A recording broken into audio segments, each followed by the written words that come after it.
नमस्कार, आप सुन रहे हैं ये पुस्तक बक ब्लू पर। शिकागो।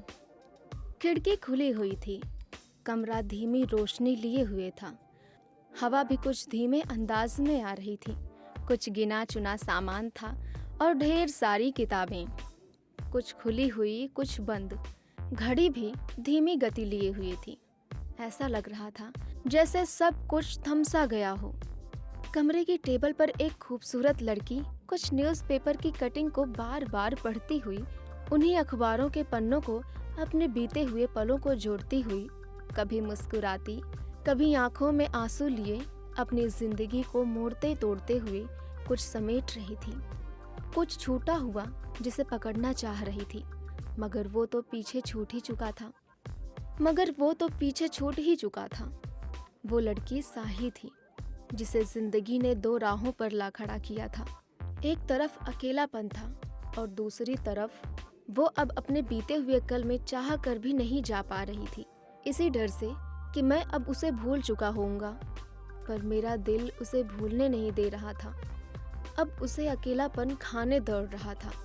कभी कभी कुछ यादों से हम पीछा नहीं छुड़ा पाते, वो हमारे बस में नहीं होती। ये सोच सोचकर साही रो रही थी कि उसके साथ जिंदगी ने ऐसा मजाक क्यों किया। क्यों मम्मी पापा मुझे अकेला छोड़कर इस दुनिया से चले गए। किस तरह से उसे अंकल का घर छोड़ने पर मजबूर होना पड़ा। उन पलों को याद करते हुए वही बातें साही का मन फिर से दोहरा रहा था। बात उन दिनों की है जब मुझे शिकागो आए हुए 3 महीने हो चुके थे। मेरा एडमिशन अंकल ने वहाँ के कॉलेज में करवा दिया था, जहाँ मेरे आने के बाद आंटी रोजाना अंकल से झगड़ा करती कि मुझे वो इंडिया से उठाकर क्यों लाए। हम कब तक इसका खर्चा उठाएंगे। आखिर धीरे धीरे अब मैं अंकल की आंखों में भी खटकने लगी। आज सुबह अंकल घाटी घर से बाहर गए हुए थे। मेरे कॉलेज की छुट्टी थी। मुझे कुछ प्रोजेक्ट करने थे। मेरे पास कोई लैपटॉप नहीं था, पर एक कंप्यूटर था जो अंकल के कमरे में ही था। मैंने सोचा अंकल आंटी के आने से पहले मैं अपने प्रोजेक्ट को खत्म कर लेती हूँ। प्रोजेक्ट करते करते मुझे पता ही नहीं चला कि कब अंकल आंटी घर आ गए। मुझे कंप्यूटर चलाता देखकर आंटी को बहुत गुस्सा आया और उन्होंने मुझे बहुत बुरा भला कहा। उनका गुस्सा इसी पर था कि मैंने उनके कंप्यूटर को उनसे बिना पूछे हाथ कैसे लगाया।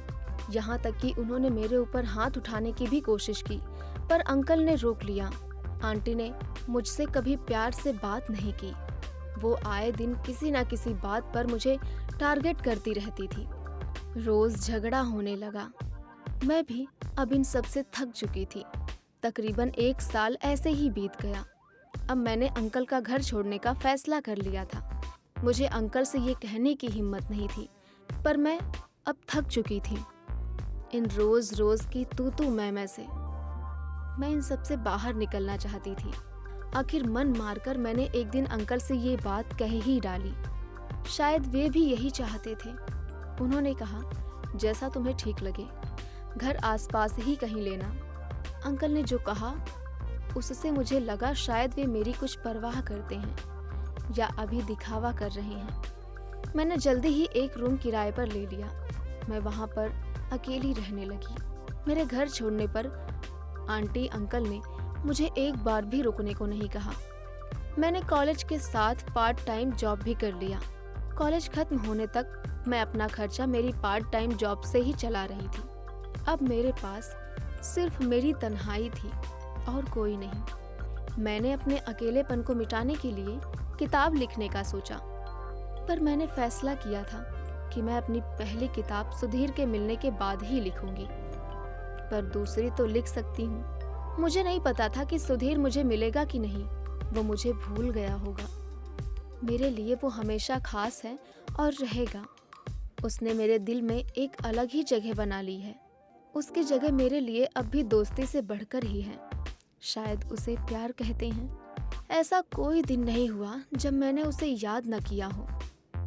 मुझे लगता है सुधीर भी मुझे प्यार करता होगा, पर अब बहुत देर हो चुकी है। मेरे पास उसकी यादों के सिवा कुछ नहीं रहा। मैंने सब खो दिया है। फिर भी मेरे दिल को लगता है फिर भी मेरे दिल को लगता है कभी कभी कि सुधीर एक दिन जरूर आएगा। 1 साल बीत जाने के बाद पढ़ाई, पार्ट टाइम जॉब्स के साथ मेरी दूसरी किताब भी पूरी हुई। पहली तो अभी बाकी ही थी। दूसरी किताब काफ़ी अच्छी थी। रिस्पॉन्स बहुत अच्छा मिला। किताब की रॉयल्टी से और जॉब से कुछ पैसे जोड़ लिए थे। सोचती थी एक बार इंडिया सुधीर से मिल आऊं, पर हिम्मत नहीं हुई सुधीर का सामना करने की। कभी लगता है सुधीर मुझे नहीं भूल सकता, और कभी लगता है कि वो अब अपनी नई जिंदगी शुरू कर चुका होगा। कभी कभी जिंदगी बड़ा ही कठिन इम्तिहान लेती है और इसे समझना मुश्किल हो जाता है। एक सुबह उठकर मैंने न्यूज़पेपर उठाया और उसे देखती ही रह गई। सुधीर का एक आर्टिकल था, उसकी फोटो के साथ। सुधीर की फोटो देखकर मेरी आंखों में आंसू नहीं रुक रहे थे। रोते हुए मैंने उसे पढ़ा। सुधीर अब एक माना हुआ आर्टिस्ट बन गया था। उसे अभी हाल ही में जापान में अवार्ड मिला था। सुधीर बिल्कुल नहीं बदला था, बस बड़ा हो गया था। अब मैंने सुधीर को इंटरनेट पर भी खोजना शुरू किया, पर कुछ खास नहीं मिला। कुछ एक फोटो के साथ मुझे अब उसके हर आर्टिकल का इंतजार रहता। तकरीबन इस तरह समय बीतता चला गया। मैंने कई बार उसे ईमेल लिखना चाहा, पर भेज नहीं सकी, यही सोचकर कि अब वो अपनी एक अलग दुनिया बसा चुका होगा। मैं उसकी तरक्की की राहों में नहीं आना चाहती थी। कभी कभी लगता है दोस्ती का वक्त के साथ चेहरा बदल जाता है। तभी तो मैं अपनी दोस्ती का चेहरा पहचान नहीं रही थी। मैं असमंजस में थी, संघर्ष कर रही थी। उस संघर्ष में सिर्फ और सिर्फ मैं ही थी। अब इस लड़ाई को मैं लड़ किससे रही थी? शायद अपने आप से।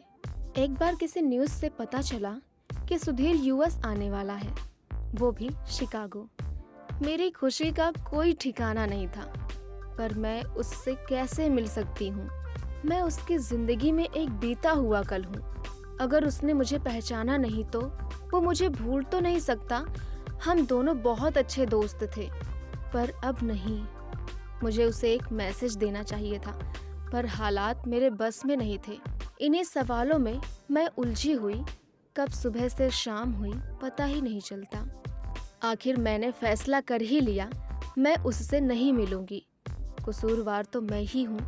मैं उसे बिना मिले, बिना मैसेज दिए ही चली आई, पर मेरी भी मजबूरियाँ थीं। कभी लगा भी कि मैं सुधीर से मिल लूं। क्या वो मेरी मजबूरी समझेगा? नहीं, वो अपनी जिंदगी के एक सफल मुकाम पर खड़ा है। वहाँ उसे मेरे जैसे दोस्त की जरूरत नहीं होगी। मैं उससे नहीं मिल सकती। क्या कभी चाहत इतनी बढ़ जाती है कि हमें अपने बारे में ना सोचकर दूसरे के बारे में ही सोचना होता है? कभी भी बिना शर्तों के प्यार की परिभाषा को अपने हिसाब से ही बना लेना, ये कहाँ का प्यार है? बस ऐसे ही साही भी अपने साथ कर रही थी, सुधीर से दूर होकर, सिर्फ उसके लिए कि वो हमेशा अपनी जिंदगी में तरक्की करता रहे। आखिर वो दिन आ ही गया जब सुधीर शिकागो में था। उसका आना जाना, उसकी हर एक पेंटिंग हर रोज न्यूज़पेपर में होती थी। उसके शिकागो में आने से मेरा मन कई उलझनों में पड़ गया था। अपने आप को कहीं खोज रहा था कि आखिर वो चाहता क्या है। मैंने फैसला कर लिया था, मैं सुधीर से नहीं मिलूंगी, पर उसे दूर से देख तो सकती हूँ। उसकी पेंटिंग्स शिकागो के द आर्ट हाउस में लगने के लिए आई हुई थी। वहीं पर आज शाम आम लोगों के लिए ओपन प्रोग्राम रखा गया था। शाम होते होते मैं भी खींची चली गई। सुधीर मुझे पहचान ना सके इसलिए मैंने अपना मुंह ढक लिया था। आर्ट हाउस के सामने बहुत भीड़ जमा थी। भीड़ तो होनी भी चाहिए क्योंकि वो एक जाना माना आर्टिस्ट जो है। मैं बाहर से जैसे तैसे वहाँ के गेट तक पहुँची। वहाँ तक पहुँचते ही मेरा दिल जोरों से धड़कने लगा। वहाँ पहुँचकर भी मैं सुधीर को नहीं देख पा रही थी। पूरा हॉल लोगों से भरा हुआ था। मैंने कुछ लोगों के बीच से सुधीर की बस एक झलक ही देख पाई। सुधीर को देखते ही मेरी आंखें झलक आई। अचानक से इतने साल बाद सोचा ना था कि मैं उसको दोबारा भी मिल पाऊंगी, पर उसे देख पाना ही मेरे लिए सुकून भरा था। हमेशा मेरी आंखों में कैद। सुधीर जिस कॉन्फिडेंस के साथ लोगों से मिल रहा था, मैं सोच में पड़ गई। ये वही बचपन वाला सुधीर है। उसे देखते ही मैंने अपनी उन पुरानी यादों के बक्से में जा पहुंची जो मैं सुधीर के पास छोड़ आई थी। ये वाला सुधीर कितना अलग था। क्या सुधीर ने मुझे शिद्दत से याद किया होगा? आज क्यों मैं अपने मन के भावों को नहीं पढ़ पा रही थी? पर जो भी हो, इस वक्त या आगे कभी भी सुधीर से नहीं मिलूंगी। वो अपनी दुनिया में खुश है। वो अपनी जिंदगी में काबिल इंसान बन गया है। यही मेरे लिए खुशी की बात है। मैं सुधीर का जिक्र अब अपनी किताबों में नहीं कर सकती। मुझे लगता है वो मुझे भूल चुका है। उसे उसकी जिंदगी में आगे बढ़ने देना चाहिए। वो समय बीत चुका, अब वो समय वापस नहीं आने वाला। मैं अब उसके साथ नहीं चल सकती। कभी कभी हमें उन चीजों को छोड़ देना चाहिए, ना चाहते हुए, जिन्हें हम दिल से, शिद्दत से, अपनी जान से भी ज्यादा चाहते हैं। प्यार कभी छूटता नहीं। वो अपने आप को दुख देकर भी अपने प्यार को सुखी देखना चाहते हो। उसे ही सच्चा प्यार कहते हैं। अभी आप सुन रहे थे ये पुस्तक बक ब्लू पर। आपको ये किताब कैसी लगी कमेंट में हमें जरूर बताएं। साथ ही स्क्रीन पर दिए गए सभी प्लेटफॉर्म्स पर हमको फॉलो करना ना भूलें। धन्यवाद।